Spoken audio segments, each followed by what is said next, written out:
এটা জ্যোতিষর রণভূমি। এখানে এই পাণ্ডবদের সঙ্গে মানে কৌরবদের যুদ্ধ হয়েছিল। আরও বড় মাঠ আছে, এই যে বিশাল মাঠ, এই টোটাল মাঠ জুড়ে যুদ্ধ হয়েছিল। এখন ঘর বাড়ি হয়ে গেছে সব।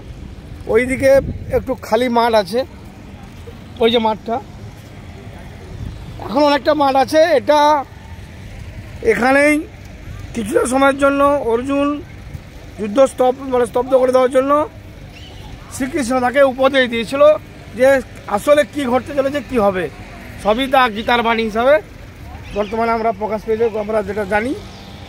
এই সেই জায়গা,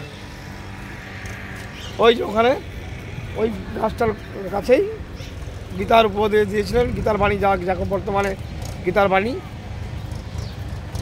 আর এই সেই জায়গা, নাম জ্যোতিষর।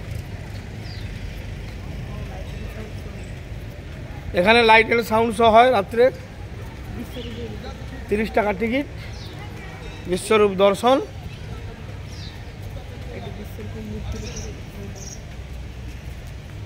ওই যে দূরে দেখা যাচ্ছে বিশ্বরূপের মূর্তি, ওই বিশ্বরূপ দর্শন। রাত্রে আরও লাইটিং দিয়ে আরও সুন্দর করে বোঝানো। আর এই যে গাছটা, এই গাছটার গোড়াতেই কৃষ্ণ অর্জুনকে কিছু উপদেশ দিয়েছিলেন, যা বর্তমানে গীতার বাণী।